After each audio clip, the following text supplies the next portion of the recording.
Welcome to Lattes Art, presented by J Squared Atelier, where creativity brews and inspiration flows. I'm your host, James William Moore, and today we're listening in on a powerful reflection about the art that moves us, not just to create, but to think, to question, and to grow. In this episode, we're joined by the ever-thoughtful Roston Johnson, who brings a unique perspective to the idea of artistic influence. We're not just talking about brushstrokes or color palettes today. Instead, Roston shares how Ray Bradbury's classic novel Farenheit 451 has shaped the way he views the world, engages with ideas, and navigates both his creative practice and everyday life. This isn't about inspiration in the studio. It's about how a single work of art can ignite a fire in us that resonates far beyond the canvas. So grab your favorite cup of coffee or tea, settle in, and let's explore how literature, art, and life are all intertwined. One of the most influential pieces of art that has been a source of inspiration, which was really eye-opening to me at the time. It's kind of funny because it's required reading for, I think, a lot of high schools. It's Farenheit 451 by Ray Bradbury.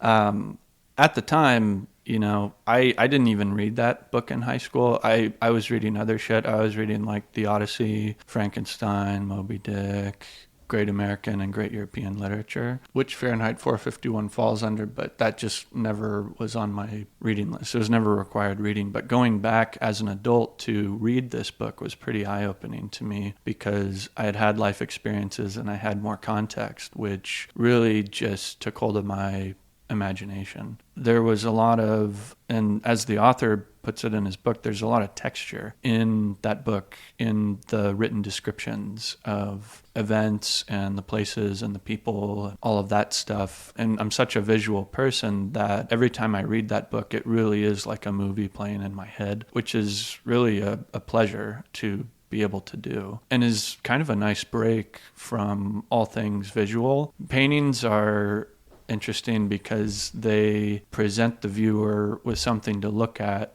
that gives rise to the written word and critique. But books do kind of the opposite. They present you with the written word, which then brings visuals to mind. It's creating a vision in your head based on the words that are on a page, which to me is just as enjoyable. For me, the texture is the emotional depth of a work.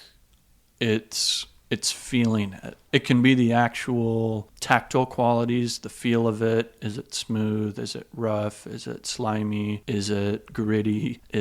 And that also kind of fuels the imagination too, because we have all sorts of connotations with these written descriptions. Seeing it before your eyes, I think, kind of does move you in certain ways. Songs too have that power of texture, and I'll be honest, I've teared up from listening to songs, but that's not something that usually happens or can happen for me when I look at a piece of art, but something visual. Maybe a film, definitely a song, but not really from looking at, say, a painting or a drawing. I haven't had that visceral of an effect with 2D artwork. How does Farenheit 451 reflect you? I related to it right away because it's about a man who hasn't been exposed to a lot of ideas, old ideas that came long before he was around. And he's living in a place where books and information are not readily available. We're living in this age of information that we can access by our fingertips. People talk to us all the time. News and all kinds of media come our way, which I guess to some extent happens in that book too. I mean, there's like walls of sound and pictures that get bombarded, or that bombard you inside your own house. Like the walls of the kitchen come alive and with characters, and it's just like a constant headache for Montag, the protagonist. But one passage that really kind of grabbed me was he was trying desperately to understand these ideas because he felt like there was some kind of, I think, emotional depth and texture and value there that he had never been really exposed to before. The author writes it really beautifully. He makes the comparison to sifting sand through a sieve and trying to catch the sand but being unable to because it keeps falling through. And that's exactly the relationship that Montag has when he's trying to understand all of this information from books. There's knowledge there that he knows is worth something, is worth investing in. And he's having, and his whole struggle during the book is how to make something stick, trying to access and understand that deeper meaning. And I relate to that because I didn't become a reader until I was an adult. I mean, I read a little bit and I did required reading when I was in school, but I didn't really understand the emotional depth of it because I didn't have the context for it. So I identify with Montag for that reason. He and I both are struggling to understand these deeper, meaningful things in life based on the information that's presented to us. And we're trying to go out of our way to grab hold of that information and to make those connections.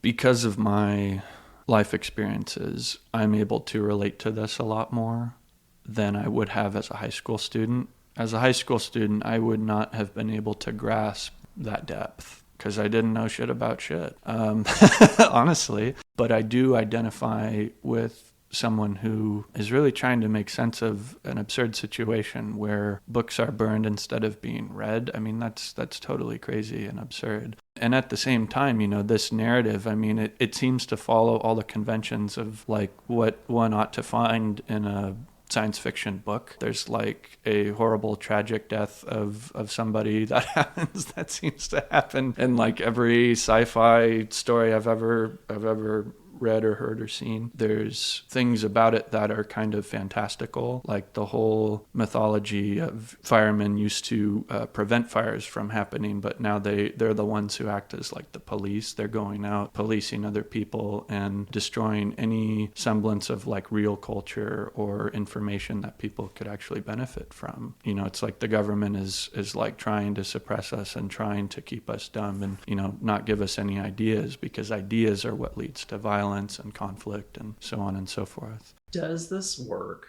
reflect in your own work? Yes and no. It's really kind of on its own plane. The potential for ideas that this book holds means a lot to me. It seems to me that this story is very much a coming-of-age story with an older man, which is kind of interesting. Normally coming of age is more like Tom Sawyer, like young boys, you know, kind of going through these trials and tribulations to get to a point of revelation or something. Some change occurs, right, that makes them maybe a better person or maybe not, but they do grow from those experiences somehow. Montag is interesting because he's already 30 years old and he's kind of making up for lost time in a way. He's an adult trying to understand Shakespeare and, you know, all these other writers, all these other thinkers, and he can't grasp it. But along the way, he does have these experiences that change him. It does come through his meeting this girl who's educated. I think she's a 16-year-old girl that he meets walking on the street, and that becomes a ritual for him. And then meeting the professor who was like forced to retire because he was like too smart or something. But he ends up being an ally for Montag too and wants to help him. And so each of those interactions, even though he didn't read something, those were valuable relationships that he had, which I think is kind of universal. And I think my work in grad school has been about sort of coming of age because I am a younger artist and I think I did have to try things and fail at things and had these experiences that shaped me into the artist that I am currently that I wouldn't have had otherwise. So I would say COVID, grad school, different relationships with people that I've had, and this media, which seems to reflect all of those things, have contributed to the work. That's it for my iced Americano and today's episode of Lattes Art, presented by J Squared Atelier. A huge thank you to Roston Johnson for sharing such a thoughtful reflection on Farenheit 451 and the many ways art can challenge and inspire us. not only as artists, but as human beings navigating an ever-changing world. If you enjoyed this episode, be sure to follow, rate, and share Lattes Art with fellow creatives and art lovers. And don't forget to follow us on social media for updates, behind-the-scenes content, and more stories that connect us through art. Until next time, keep creating, keep questioning, and remember, the spark of inspiration can come from anywhere. Stay inspired.